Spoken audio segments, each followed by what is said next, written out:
So we finally made it to the Drake is telling on himself narrative. All right. So we all know the backstory with the whole lawsuit thing. Now, I am not by any means a music commentator or anything like that, but I am particularly interested in how people tend to act with one another and personality types and attitudes and so on and so forth. As you know, I'm in school for psychology. It's one of those things that interests me, and there's a bunch of things that interest me, and this is one of those, right? So I've been watching the Drake lawsuit pan out, and then the channel that I'm following in particular is this young man named Jay Nolan inside the industry. He has a background in music industry. He does music and all of these different things, so he has a lot of personal experience and a lot of insight in regards to this type of stuff. But in particular, he talks about and reads through like plain documents, gives his commentary and so on, and it's an opportunity just to discuss the ins and outs of it. Now, I wasn't originally going to talk about the lawsuit. I was actually going to talk about him, Drake in particular, releasing or talking to Aiden Ross about the Iceman album. And the reason that that interested me was because of the timing. I'm going to pinpoint that for right now because that's going to be the second part of this discussion.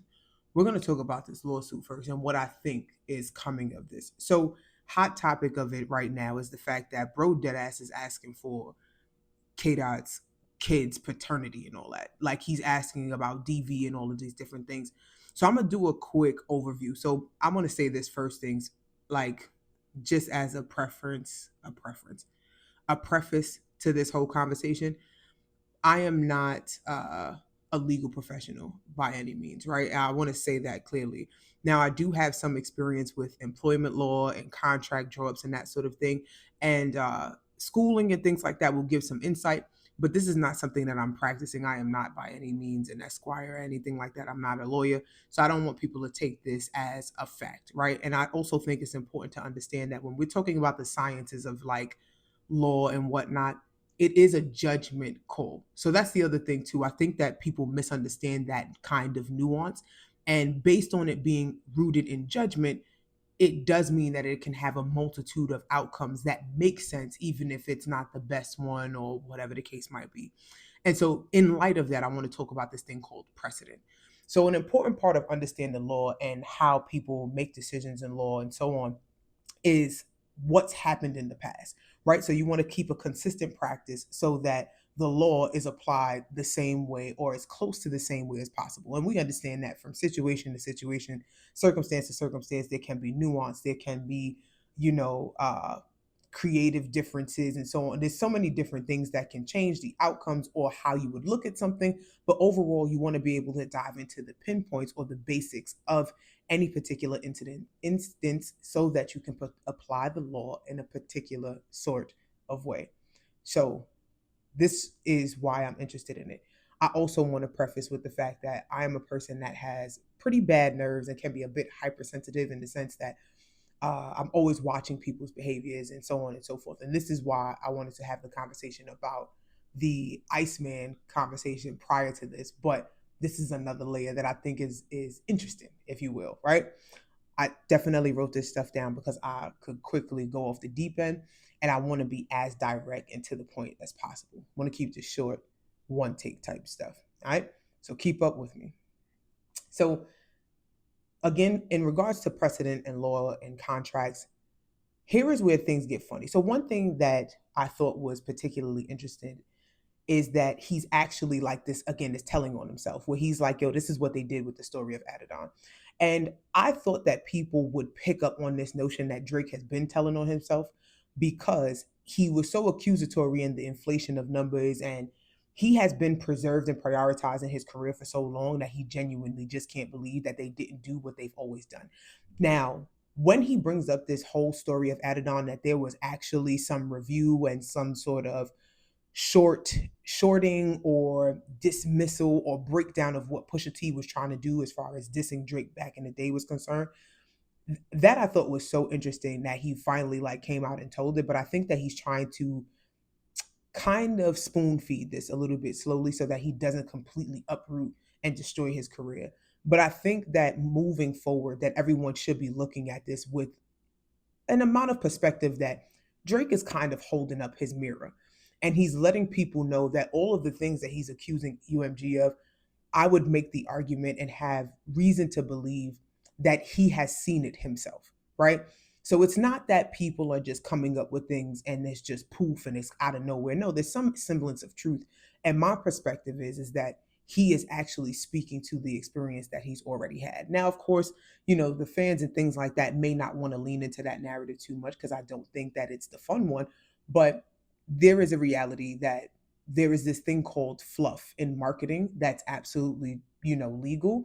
And I do wonder if in music that the inflating or the fluffing, like, does this kind of bot work and so on and so forth, and this heavy marketing, does this lean into that category of fluff that is usually acceptable in marketing, right? Like, it's no different when they take, say, a weight loss pill and they're like, oh, you'll lose weight in this kind of way and all this other stuff, but you know that those results are not guaranteed across several spaces, right? So is it very different for it in the music industry, right? Where it's like, yeah, like, he's the number one guy, he has this, he has that. Can they use a marketing strategy around numbers and just hype and all of these things where they can add a bit of a boost to him and it's not actually illegal? So I'm wondering about that. And I think that this is how come he's going the defamation space, and it's so much sensational conversation, but it's not necessarily around it being entirely illegal. That's why it's all cruxed around this defamation or defamatory claim and so on and so forth. And again, this is where the precedent gets a bit interesting, because when he talks about what's going on with Kendrick and Kendrick's numbers being inflated and so on, and that he's anchoring that behavior in the defamation part of the lawsuit, it makes me think about the fact that if contractually, right? So you could have things written out in contract. So let's say I invite you to come and do a job for me, right? And you come and you do this job. And inside of this job, maybe contractually, I didn't outline a specific task, right? I didn't outline this specific task, but in efforts or in your ability to do this job, you have to do said task, right? You say that because you are doing this task, that you should be entitled to more of this thing. If you ever look at, say, like job description and things like that, they'll say stuff like included but not limited to. And essentially, if in order for you to do this job successfully, you have to do said task. If I don't outline it exclusively, but you have done the task the entire time, what is considered reasonable is that you will continue to do that task in accordance to getting the job done that I've asked and paid you to do. Does that make sense? And this is the challenge with precedent. And so what Drake might actually have in his back pocket that's useful is the reality of this precedent. The fact that he can prove that UMG has fluffed his career, right? Like, they've used all of these marketing strategies. They have stopped people in the past to prevent any kind of destruction to his career. While I don't see that categorically as defamation, it is kind of giving me a sense of you might have broke your contract, that you may have gone in and done something disruptive. And then at that point, I don't know if we can call it defamation because this is an actual art form. Like, I don't think that the defamation thing actually works. This would be more like, to me, a retaliation kind of thing, where it's like, you guys did this on the grounds or in the hopes to disrupt my career or my earning opportunities or my negotiations. And so it takes on a very different notation in my personal opinion.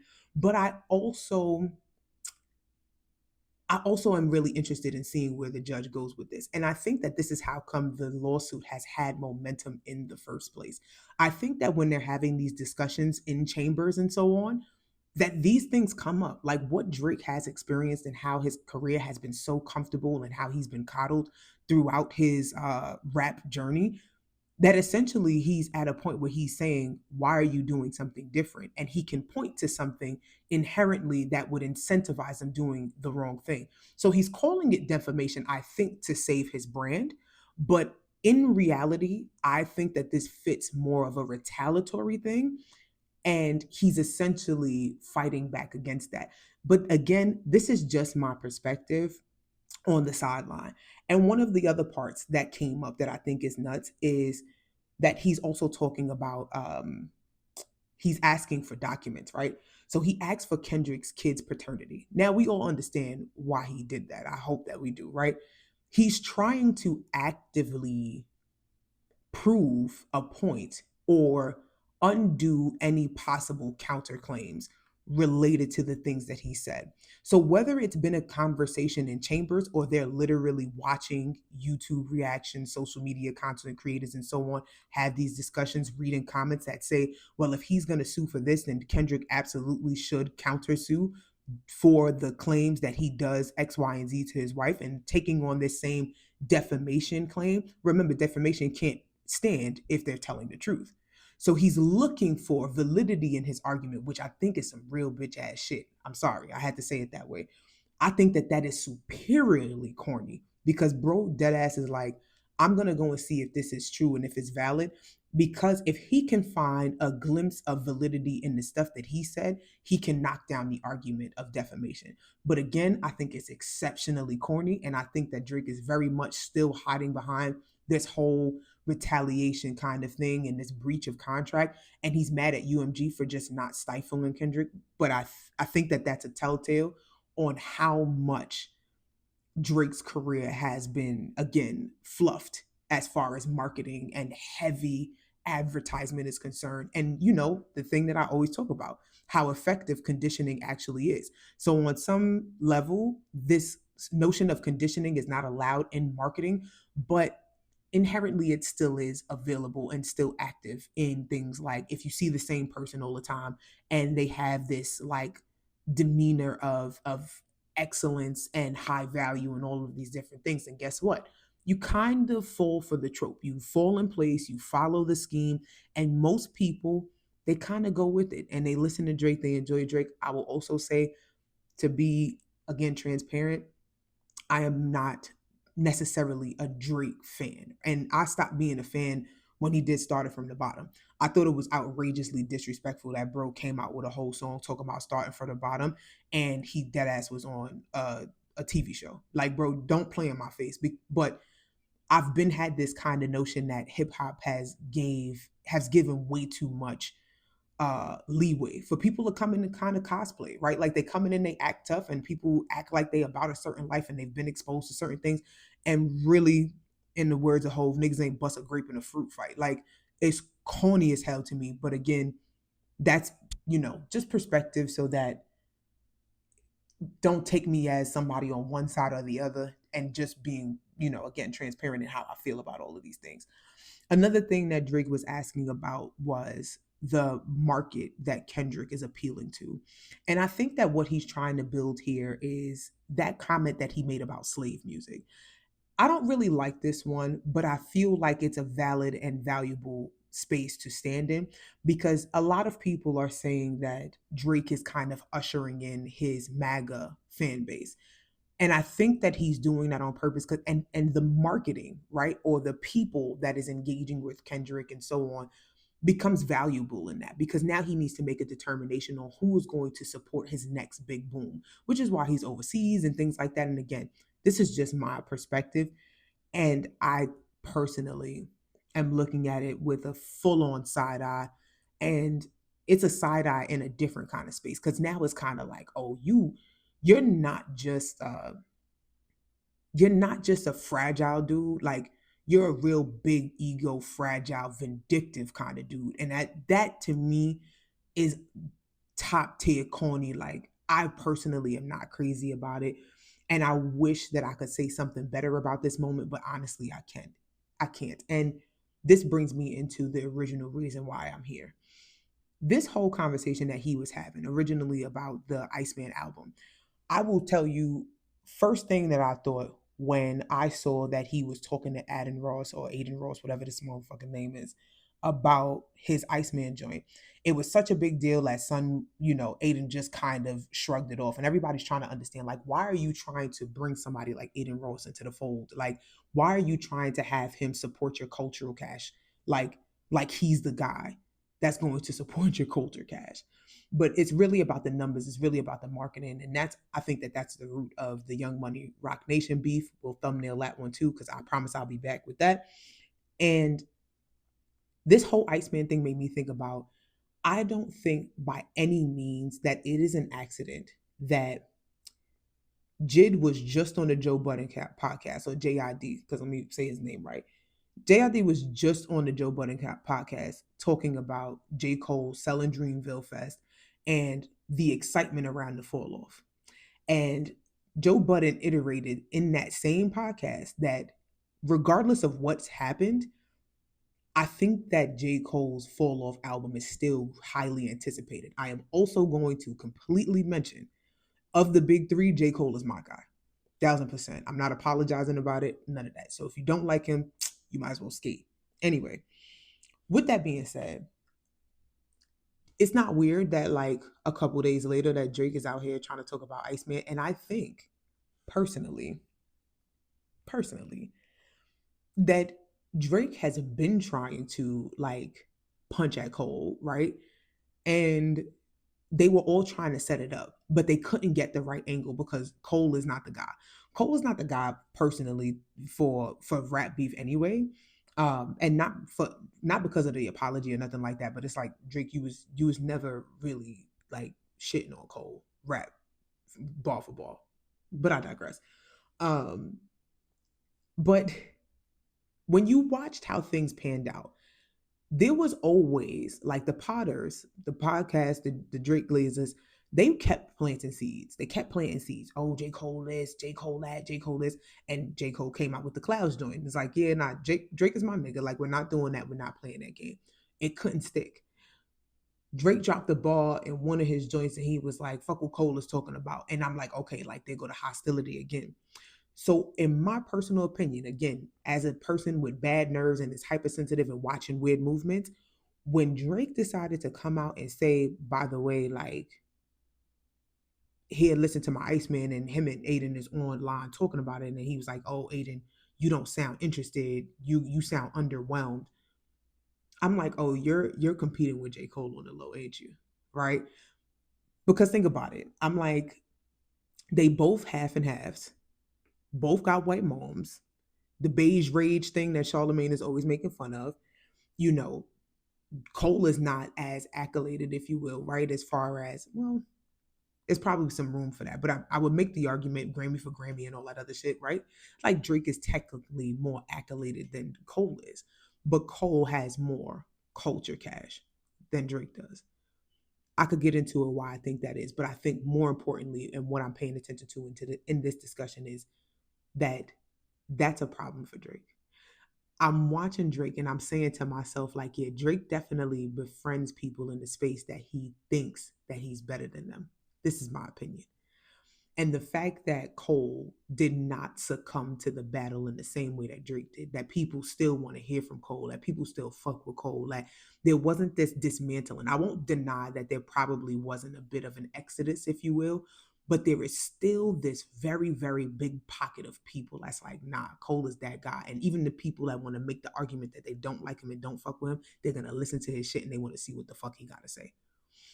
So, as I said, if I was Cole, if I was his mans, if I was on his team, anything like that, I'd be like, yeah, you don't send that nigga none of your music. You don't talk to him. And I'll give you one little crazy theory. I feel like when Drake came out with Take Care and I realized that In the Morning was done before it actually came out on the Sideline Story, I'm like, wait a minute, like this is an old joint. When I tell you, like, I've been side eyeing that nigga Drake, like, did you steal Cole's idea, like his whole style? Because when I think about Take Care, I felt like when I heard it at the time, I felt like In the Morning was like Drake coded.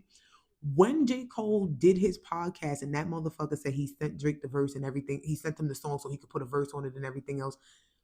And Drake's response was, I fired everybody on my team because I love the way the song sound.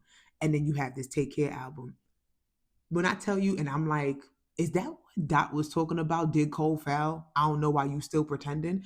Bro, when I tell you I am in my bag and I am paying attention, but again, I'm saying this as a person that can be a little bit hyper vigilant about relationships and be a little bit nuts.